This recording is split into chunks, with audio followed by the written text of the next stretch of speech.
할렐루야. 네, 우리 옆 사람에게 한번 이렇게 인사하겠습니다. 사랑합니다. 축복합니다. 사랑합니다. 축복합니다. 이 밤에 뵈니까 더 아름다워 보이십니다. 네. 오늘 말씀은 어떤 한 목사님이 어떤 한 프로그램에서 하셨던 그 말씀이 제 마음 가운데 너무 좋더라고요. 그래서 함께 성도님들과 함께 좀 나눴으면 좋겠다라는 생각이 들어서 그 말씀을 여러 번 또 읽고 또 들어보고 또 저 나름대로 또 생각하면서 이렇게 막 해서 함께 좀 나눴으면 하는 그런 생각이 있었습니다. 그래서 오늘 그것을 한번 나눠보려고 합니다. 여러분들, 우리 그리스도인들은 누구나가 다 예수님의 지상 명령에 대해서 우리가 책임을 다 가지고 있습니다. 그렇죠? 우리 마태복음 28장 19절에서 20절 말씀, 주님이 오실 때까지 우리가 주님께서 우리 가운데 가르쳐 주신 이 말씀을 우리가 다 어떻게 해야 돼요? 가르쳐서 지키게 해야 된다라고 하는 예수님의 지상 명령에 대해서 우리가 다 책임을 갖고 있습니다. 그래서 항상요, 우리 마음 한구석에 이 거룩한 부담감을 가지고 있어요. 그렇지 않으신가요? 부담감을 가지고 있습니다. 특별히 우리 각자에게 맡겨주신 영혼에 대해서, 가족에 대해서 더더욱 우리가 사명감을 가지고 있어요. 그렇죠? 사명감을 가지고 우리가 변화시켜야 한다. 이 사람, 이 인간, 이 자녀들 변화시켜야 된다 라는 막중한 책임감을 가지고 있습니다. 그래서 아내가 남편에게, 남편이 아내에게, 또 자식에게 예수님 믿기를 우리가 권면합니다. 그렇죠? 권면하고 계시죠? 강요하시진 않으십니까? 사실 거의 강요하고 있죠. 근데 이게 어떤 분들은요 또 이렇게 하더라고요. 이제 자신의 그 신앙생활의 모습을 이제 또 같이 그대로 따라가기를, 이렇게 해야 돼, 저렇게 해야 돼 라고 이렇게 이야기하면서 같은 좀 방향으로, 같은 모습으로 나아가기를 계속 요구하시는 분들도 계십니다. 저도 그렇게 당해왔어요. 이렇게. 그러면 여러분들 한번 질문 드려볼게요. 내가 내 자녀를, 또 내가 내 배우자를 변화시키겠다라고 그렇게 마음 먹고 그렇게 요구할 때 잘 되셨나요? 절대 안 되죠. 잘 되지 않습니다. 변화시키려고 하는 그 순간부터 평온했던 가정 가운데 불화와 다툼이 끊이지가 않게 되죠. 끊이지가 않게 됩니다. 잘 되지 않아요. 그럼 이렇게 가족도 어려운데 여러분들, 세상은 어떻습니까? 사회는 어떻습니까? 교회가 세상을 변화시켜야 된다. 우리 이렇게 계속 들어왔잖아요. 요즘 같은 때에 여러분들 밖에 나가셔서 믿지 않는 분들한테 예수님 믿으세요. 우리 예수님 믿고 천국 갑시다. 우리 영원한 생명 얻읍시다. 예수님 꼭 믿으셔야 됩니다. 이렇게 이야기하면 될까요? 요즘 전국이 시끄럽잖아요. 그렇죠? 시끄럽고 가면 갈수록 우리 교회가 한국 교회뿐만 아니라 전 세계적으로 참 쉽지 않은 시대를 살아가고 있는데 과연 괜찮을까? 예전에는 nothing's, 그냥 괜찮습니다, 저는 괜찮아요, 당신 그렇게 믿으세요 라고 이렇게 세상이 이야기했다라고 한다면, 지금은요, 당신이나 잘하세요. 당신이 지금 이렇게 저한테 할 그런 군번이 됩니까? 도리어 훨씬 질문을 되묻는 이러한 시대지 않을까. 그래서 보면은요, 우리 정말 이대로 가도 괜찮은 건가? 이대로 나의 가족들이 가도 괜찮은 건가? 전 세계적으로 우리 한국뿐만이 아니라 극단화되고 있는, 그것이 어떤 진영이든 간에 상관없이, 또 경제적인 면에서도 너무 교회가 힘들어지고 있는 이런 상황 속에서 우리 이대로 가도 괜찮은 건가요? 이런 질문이 이제는 할 때가 되지 않았나 생각이 듭니다. 여러분들, 그 가운데 우리가 누군가를 변화시켜야 되겠다라고 하는 이 의욕을 갖는 것, 이것 자체가 혹시는 좀 잘못된 생각은 아닌가? 라는 생각이 또 들기도 합니다. 왜냐하면 이게 내가 이 사람을 변화시켜야 되겠다라고 이렇게 이야기하는 것 자체가 뭐냐면요, 나는 맞는데 이 사람은 지금 틀렸다라는 것을 전제로 하고 있기 때문이에요. 나는 맞는데 이 사람은 틀렸다.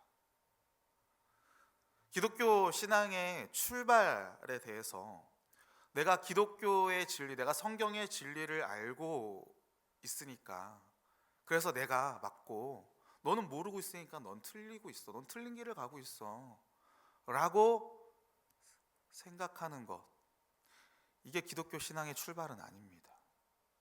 기독교 신앙의 출발은요, 하나님이 맞다라는 거예요. 그리고 나는 뭐 했다는 거예요? 나는 틀렸습니다. 나는 죄인입니다. 내가 지금 하나님 앞에 은혜 가운데 내가 구원 받았지만 그럼에도 불구하고 나는 여전히 뭐를 짓는? 죄를 짓는, 나는 죄인입니다. 하나님만이 옳습니다 라고 하는 것, 여기서가 기독교 신앙의 출발이다라는 거예요. 나는 의인이지만 동시에 죄인입니다 라고 이야기하는 거죠. 그렇기 때문에 다른 사람들을 향해서 내가 맞고 너는 틀렸다, 내가 어떻게 해서 너를 변화시켜야 되겠다라고 하는 그 시도 자체가, 그 의욕 자체가 과연 맞는가? 라는 것을 우리가 한번 생각해 봐야 된다라는 거예요. 그렇다고 해서 또 분명히 우리는 예수님의 지상 명령을 받았는데, 세상을 변화시켜야 되는 건 맞는데, 세상이 변화되어야 하는 건 맞는데, 그럼 어떻게 해야 되는가? 어떻게 해야 되는가? 하나님의 이름과 하나님의 나라의 확장은 분명히 일어나야 되는 게 맞는데, 그 가운데 우리는 그럼 어떻게 해야 되는가? 대안이 도대체 뭔가? 오늘 이 문제에 대해서 함께 이 교회, 이 시대의 밝은 빛이라는 제목을 함께 나눠보려고 합니다. 여러분들, 결론부터 말씀드리면요, 우리의 대안은 한번 따라해 보겠습니다. 신실한 현존을 살아가라. 네, 말이 좀 어렵죠? 신실한 현존을, 지금을 살아가라라는 것입니다. 어떻게 보면 그냥 또 뻔한 말이구나 라고 생각할 수 있어요. 뭐 특별한 엄청난 대안, 어떤 탁월한 방법, 뭐 이런 게 아니니까요. 하지만 여러분, 이 신실한 현존을 살아가라라고 하는 이 말이요, 어떤 면에서는 오히려 성경답게 사는 방법이기도 합니다. 오늘 하나님의 말씀, 우리가 본문 읽은 거 마태복음 5장 13절부터 15절 말씀 제가 한번 읽어보겠습니다. 너희는 세상의 소금이니 소금이 만일 그 맛을 잃으면 무엇으로 짜게 하리요? 후에는 아무 쓸데없어 다만 밖에 버려져 사람에게 밟힐 뿐이니라. 너희는 세상의 빛이라. 산 위에 있는 동네가 숨겨지지 못할 것이요, 사람이 등불을 켜서 말 아래에 두지 아니하고 등경 위에 두나니 이러므로 집안 모든 사람에게 빛이 느니라. 이같이 너희 빛이 사람 앞에 비치게 하여 그들로 너희 착한 행실을 보고 하늘에 계신 너희 아버지께 영광을 돌리게 하라. 아멘. 여러분들, 이 본문에서 오늘 우리를 향해서 뭐라고 이렇게 이야기합니까? 우리가 뭐라고 얘기합니까? 세상의 소금이다 라고 이렇게 이야기합니다. 세상의 소금이다. 이게 무슨 말인가? 여러분들, 이 소금이 이때 당시에는요, 정결함, 이런 거를 좀 상징했다라고 이렇게 이야기합니다. 그렇게 정결함으로 해석해서 세상의 소금이다 라고 이렇게 이야기할 땐, 이 세상 가운데 모든 것들이 막 섞여져 있는 이런 세상 가운데 그나마 정결함을 유지하게 만드는, 정결하게끔 만드는, 정결함으로 살아가게 되는 존재가 바로 누구라고요? 우리라는 것입니다. 우리. 그 말이 맞다라고 한다면 소금이 그 맛을 내는 삶은 우리 이렇게 이야기할 수 있을 것 같아요.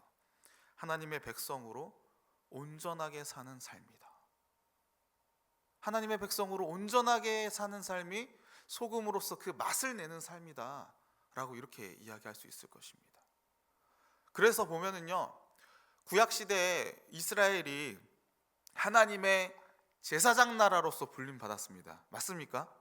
제사장 나라로서 그 이스라엘을 통해서 하나님의 살아계심을, 하나님의 유일한 하나님이시고 참된 하나님이심을 이 이스라엘을 통해서 모든 민족이 알게 하기 위함이었어요. 이게 세상의 소금의 역할이지 않습니까? 그래서 그러한 방법으로, 그래서 이스라엘이 해야만 했던 것이 뭐냐? 그 정결함을 유지해야만 했던 것이 뭐냐? 어떤 방법이냐? 하나님께 받았던 그 율법의 말씀을, 하나님과 맺었던 그 언약에 있어서 신실하게 나아가는 거예요. 하나님의 말씀, 그 계명을 지키는 거예요. 그렇게 함으로써 그들의 순결함이, 순종함으로써, 제가 새벽에 계속 이야기했죠, 거룩함이 드러나게 되는 것입니다. 새 이스라엘인 우리 그리스도인들, 교회도 마찬가지입니다. 교회 역시 예수 그리스도를 온전히 믿는 그 믿음 안에서 예수님께서 말씀하신 그 말씀에 순종하는 삶, 이게 바로 세상의 소금으로서 맛을 내는 삶일 거예요. 마찬가지로 세상의 빛 역시도 마찬가지입니다. 여러분들이 빛이신 거를 믿으십니까? 내가 빛이 돼야 되겠다 이런 거 아니에요. 이미 우리는 빛입니다. 왜요? 내 안에 누가 계시기에? 예수 그리스도가 계시기에. 빛으로 오신 예수님께서 우리를 위해 죽으시고 부활하시고 우리와 함께 그 믿음 안에서 이제 나는 죽고 누구로 사는 삶이요? 예수로 사는 삶이기 때문에 우리 역시도 예수님처럼, 예수님과 같이 빛이라는 거예요. 빛. 그래서 여러분들, 우리가 이 예수님 안에서 온전하게 그 믿음을 유지하며 그 믿음 가운데 살아갈 때에 우리가 그냥 그 모습 자체가 그냥 빛인 거예요. 그래서 이 빛이 온전해져질 때, 주님을 향한 그 믿음이 더욱더 굳건해질 때 이 빛은요 더 밝게 되는 거죠. 밝게 돼서 어둠이 사라지는 겁니다. 어둠이 사라지는 거예요. 그리고 그 모습에 대해서요, 오늘 본문이 뭐라고 이야기하냐면요, 너희의 착한 행실이다 라고 이렇게 이야기합니다. 믿음을 가지고 착한 행실이다 라고 이렇게 이야기하고 있어요. 겉모습, 외모, 행동이 아니라, 행실이라고 해서 행동이 아니라 예수 그리스도를 믿음으로 말미암아 나오게 되는 모든 믿음의 모습, 모든 믿음의 행동들, 예수 그리스도를 위한 것이기에, 예수 그리스도를 향한 모습이기에 그 모든 것들이 다 착한 행실이다라는 거예요. 도덕적인 모습이 아니라요. 물론 그 모습으로 나오겠지만. 그래서 오늘 16절에 이렇게 이야기하고 있습니다. 우리 함께 한번 읽어보겠습니다. 시작. 이같이 너희 빛이 사람 앞에 비치게 하여 그들로 너희 착한 행실을 보고 하늘에 계신 너희 아버지께 영광을 돌리게 하라. 우리의 착한 행실, 우리의 참된 믿음으로 말미암아 나오게 되는 모든 그 모습들을 지금 누가 보고 있는 거예요? 어둠 속에 있는 자들이, 세상에 하나님을 믿지 않는 자들이 그 모습을 보는 겁니다.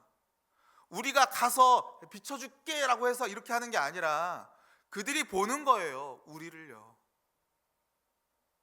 그리고 알게 되는 겁니다. 누구를요? 하나님 아버지를.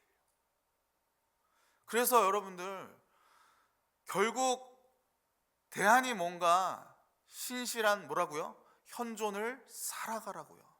하루하루 하나님 앞에서 그분의 말씀 가운데 신실함으로 나아가는 이 현실을 내가 그냥 하루하루 살아가는 것이 이 세상을 변화시키는, 나에게 맡겨진 가족들을 변화시키는 방법인 거예요. 대안인 거예요. 우리는 이것을요, 성경 안에서도 우리가 확인해 볼 수 있습니다.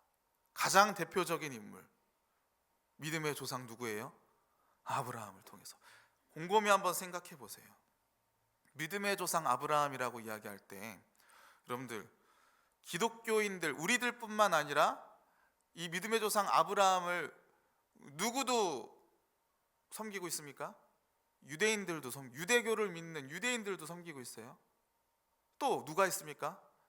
이슬람도 아브라함을 섬기고 있어요. 기독교인, 이슬람교, 유대인, 전 세계의 반절이 넘지 않습니까? 기독교인 24억이래요. 이슬람 16억이랍니다.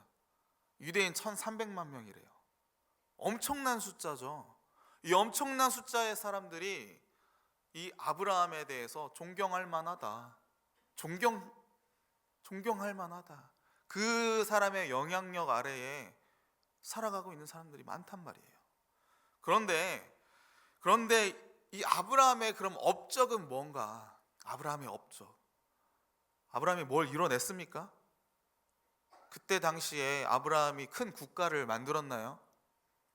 그런 거 없어요. 전쟁은요? 힘이 있어서 막 전쟁 가운데 정복을 했나요? 전쟁도 거의 안 했습니다.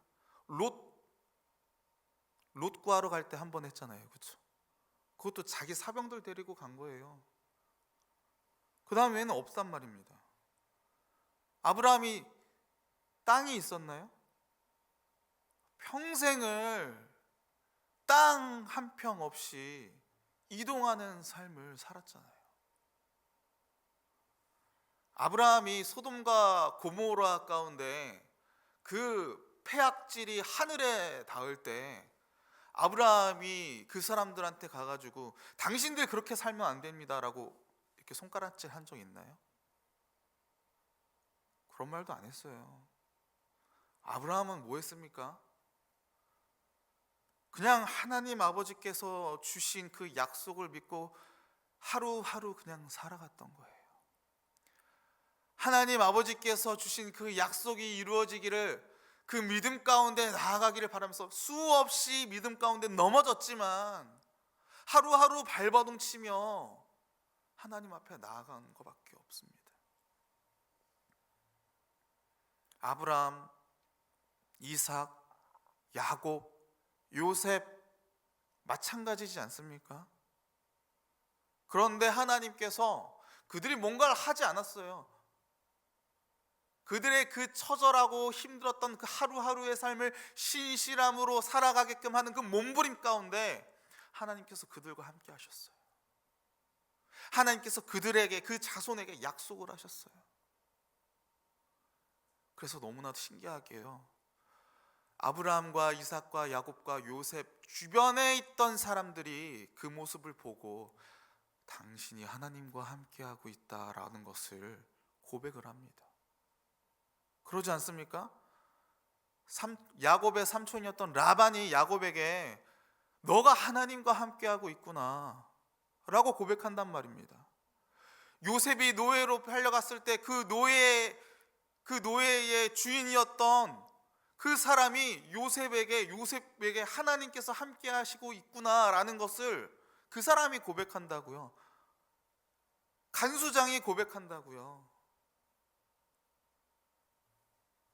그 애굽 왕도 고백한다고요. 아브라함이 하나님께 받은 명령은요, 세상을 변화시키라 이런 말 듣지 않았어요. 세상에 복이 되라 라고 이렇게 이야기했던 것입니다. 그러기에 여러분들, 저와 여러분이요, 뭐가 돼야 된다고요? 세상에 복이 돼야 돼요. 저와 여러분이 세상에 이미 복입니다. 믿으십니까? 존재만으로 우리가 복인 거예요. 왜? 우리를 통해 누구를 보게 되니까? 하나님을 보게 되니까요. 예수님을 보게 되니까요. 그러면 여러분들, 변화시키시는 분은 누굽니까? 하나님이에요. 하나님. 우리 말씀 한번 찾아보겠습니다. 마가복음 4장 26절에서 28절이에요.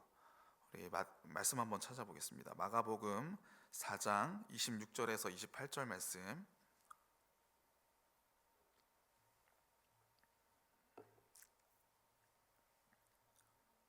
마가복음 4장 26절에서 28절 말씀.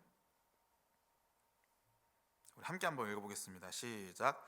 또 이르시되 하나님의 나라는 사람이 씨를 땅에 뿌림과 같으니 그가 밤낮 자고 깨고 하는 중에 씨가 나서 자라되 어떻게 그리 되는지를 알지 못하느니라. 땅이 스스로 열매를 맺되 처음에는 싹이요 다음에는 이삭이요 그 다음에는 이삭의 충실한 곡식이라. 아멘. 여러분들 보시면은 그가 밤낮 자고 깨고 하는 중에 씨가 나서 자라되 어떻게 그리 되는지를 안돼요, 모르는데요, 알지 못한다고 이야기합니다. 곡식이 자라는 거 우리가 알지 못해요. 어떻게 자라나는지 알지 못해요. 저와 여러분이 지금 이렇게 자라났잖아요, 그렇죠? 이거 이 순간에 자고 일어나는 거 우리가 발견할 수 있습니까? 인지합니까? 이거 몇 센치 자라나는 거 이거 보이세요? 인지 못해요. 발견 못해요. 근데 이 새싹이 자라나는 것, 여기다 카메라로 24시간 하고 있는 거, 이제는 우리 그런 기술은 되잖아요. 근데 한계가 있는 겁니다. 우리 인간이 어떻게 자라나는지 모른단 말입니다. 알지 못해요. 누가 하시는 거예요? 하나님이 하시는 거예요. 다시 말하면 하나님께 맡겨야 되는 것입니다. 하나님께 맡겨야 되는 거예요. 언제 될지는 모릅니다. 심지어 안 될 것처럼 보입니다. 하지만 언젠가는 눈에 보이는 결과가 드러날 거다라는 이 하나님을 믿는 그 믿음 가운데 우리가 나아가야 되는 거예요. 그렇기 때문에 여러분들, 우리가 뭐 하면 됩니까? 하루하루를 신실하게 살아가야 돼요, 그렇죠? 그리고 또 하나 우리가 해야 될 게 있습니다. 준비해야 됩니다. 준비해야 돼요. 왜냐하면 우리가 신실하게 살아갈 때, 우리가 하나님의 자녀로서 예수 믿는 성도로서 이 땅 가운데서 그 말씀에 순종하여서 거룩한 상태로, 거룩한 모습으로, 세상과 다르게 구별된 모습으로 살아가게 될 때, 그것이 지속적으로 여겨질 때 사람들은 묻게 됩니다. 도대체 왜 그렇게 사세요? 묻는 거예요. 무엇 때문에 도대체 이렇게까지 하는 겁니까? 물어본다라는 겁니다. 제 말이 아니에요. 우리 말씀 한번 더 찾아보겠습니다. 베드로전서 3장 13절에서 15절 말씀이에요. 베드로전서 3장 13절에서 15절 말씀.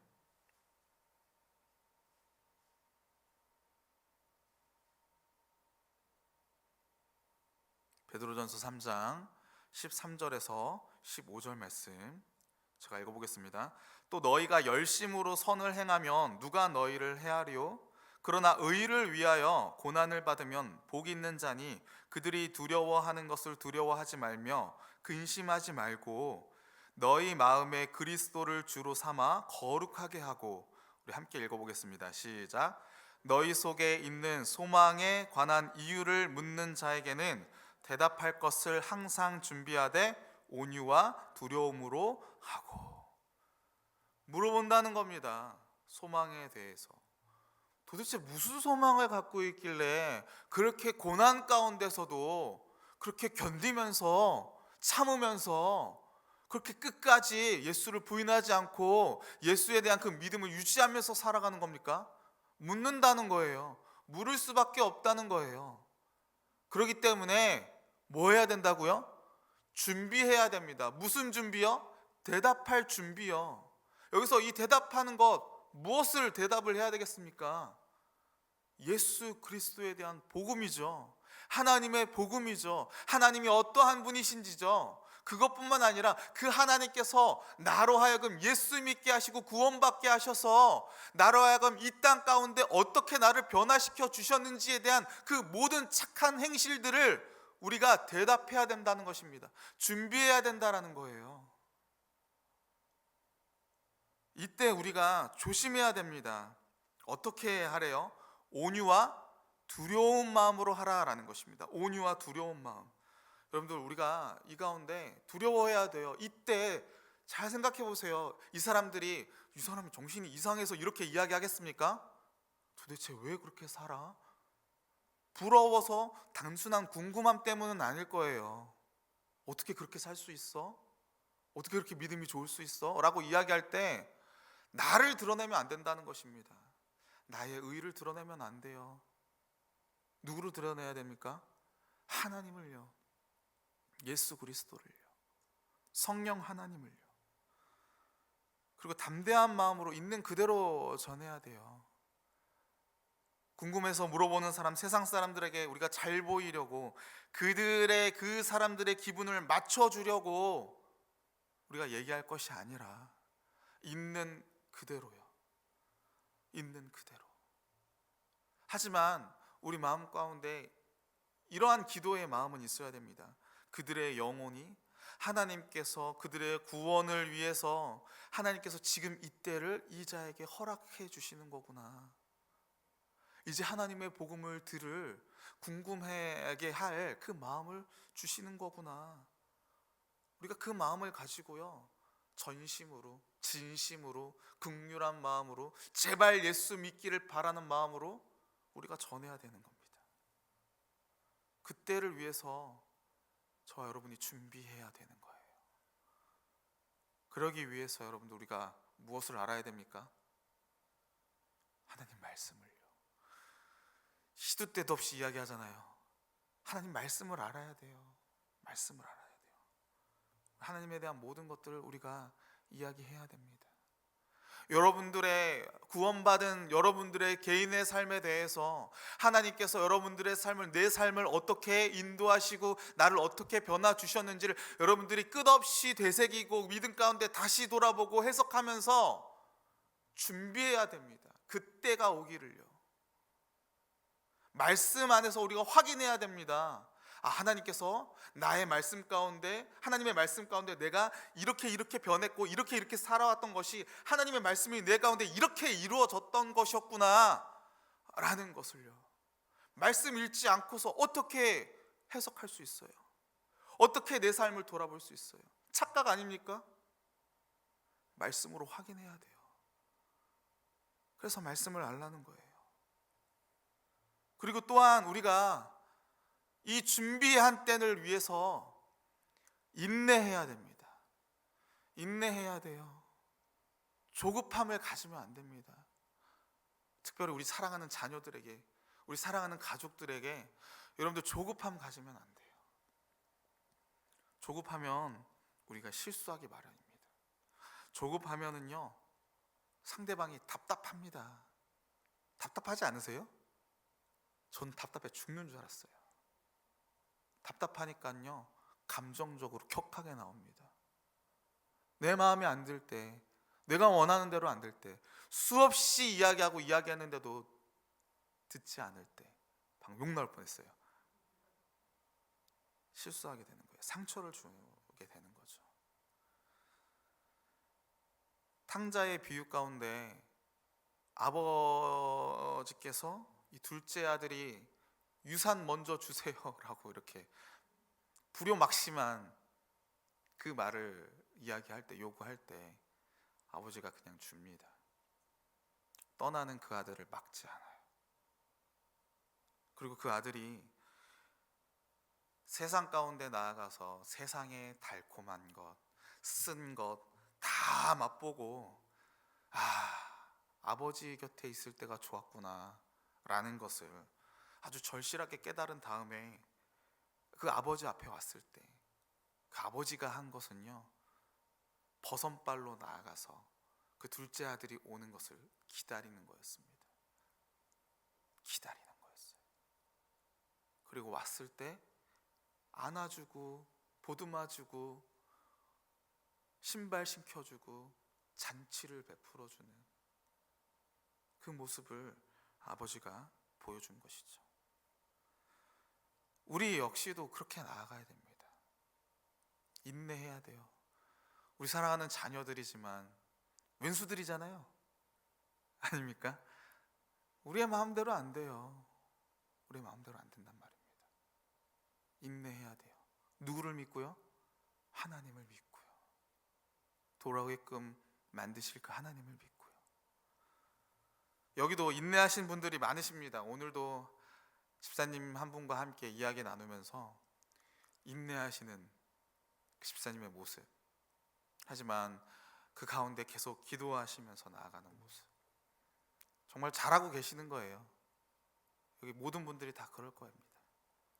우리가 해야 될 것은 지금처럼 하나님을 온전히 믿는 가운데 자녀들이 반드시 물어본다니까요. 물어보지 않습니까?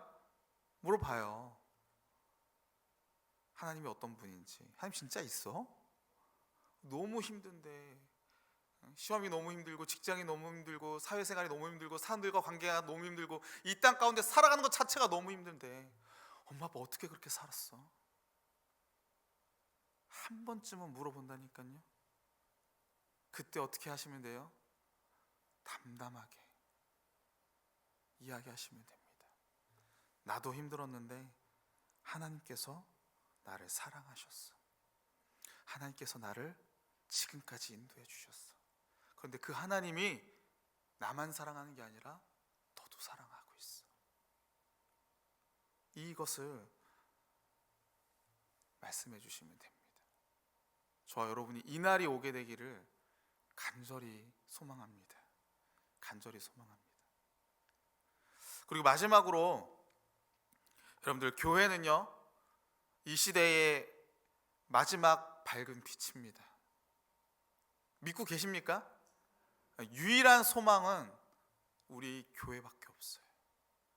그렇기 때문에 이 세상이 변해야 한다라는 것에 우리가 거룩한 부담감을 가지고 있는 건 너무나도 당연합니다. 당연해요. 그럼 어떻게 해야 됩니까? 어떻게 해야 됩니까? 우리 교회 안에 우리 공동체부터 시작을 해야 돼요. 우리 공동체부터 시작을 해야 돼요. 우리 목장 구성원들의 그 목원들의 그 개개인의 삶에 대해서, 그 삶의 문제에 대해서 우리 전체가 다 귀 기울여야 됩니다. 이 세상과 다르지 않잖아요, 그렇죠? 이 세상의 현실의 문제인 거잖아요. 그리고 그 문제는, 그 목원들의 문제는 사실 누구의 문제입니까? 내 문제예요. 내 문제입니다. 그걸 가지고 함께 기도하면서, 함께 구하면서 이 문제를 우리가 어떻게 해야 되지? 이 사회의 어려운 문제 우리가 어떻게 해야 되지? 그것을 같이 기도하고 함께 머리 싸매고 함께 기도하고 함께 구하면서 어떤 게 하나님께서 기뻐하시는 뜻이지? 그거를 한 사람 한 사람의 그 사정들을 내일처럼 생각하고 함께 이끌어 나아갈 때에, 그리고 그 안에서 함께 해주는 것에 대한 그 기쁨과 그 감사로 말미암아 위안이 돼서, 또 때로는 하나님의 은혜 가운데 그 문제들이 해결이 될 때, 그래서 그 목원들 한 사람 한 사람이 하나님에 대한 고백으로 나아가게 될 때, 변화가 될 때, 그 한 사람 한 사람이 돌아오게 될 때, 더디겠지만요, 느리겠지만요, 이게 쌓이고 쌓여서 세상이 변화될 것입니다. 여기서부터 시작을 해야 돼요. 여러분, 초대교회에 있는 성도들이요, 막 미친 듯이 우리가 세상을 전복시키자, 예수 그리스도 믿는 그 믿음으로 박해받고 있는데, 이 박해를 그만두게 만들고 우리가 예수 믿고 예수의 나라로 만들어야 된다, 이랬습니까? 안 했어요. 그런 거 없었어요. 그냥 있는 그 자리 가운데서, 고난 가운데서도 너무 힘드니까 그 자리 지키지 못하고 카타콤, 무덤으로 돌아가는 거잖아요. 그렇게라도 하면서도 하루하루를 하나님께서 주신 그 믿음을 잃지 않기 위해서 한 사람 한 사람이 너무나도 중요하고, 그 가운데 얼마나 울었겠습니까? 서로를 위해서. 그때 말도 안 되는 기적들이 일어나는 거예요. 세상을 이기는 기적들이 일어나는 것입니다. 오늘날도 전혀 다르지 않다라고 생각합니다. 갈수록 우리의 목소리는, 갈수록 우리를 향한 세상의 그 시선은요 더 안 좋아지고 있잖아요. 우리 어떻게 해야 됩니까? 어떻게 해야 됩니까? 신실한 현존을 살아가는 수밖에 없어요. 더더욱이요. 인내하시길 바랍니다. 그 가운데 우리 백향목 교회가 쓰임받게 되기를 소원합니다. 세상을 이기는, 세상을 변화시키는 그 출발점에 우리 백향목 교회가 쓰임받게 되기를 간절히 소원합니다. 그래서 빛 대신 주님처럼 우리도 세상을 밝게 비추는 이 시대의 마지막 빛으로서 아주 복되고 의미 있는 그 삶을 저와 여러분이 사시게 되기를 주님의 이름으로 축원합니다.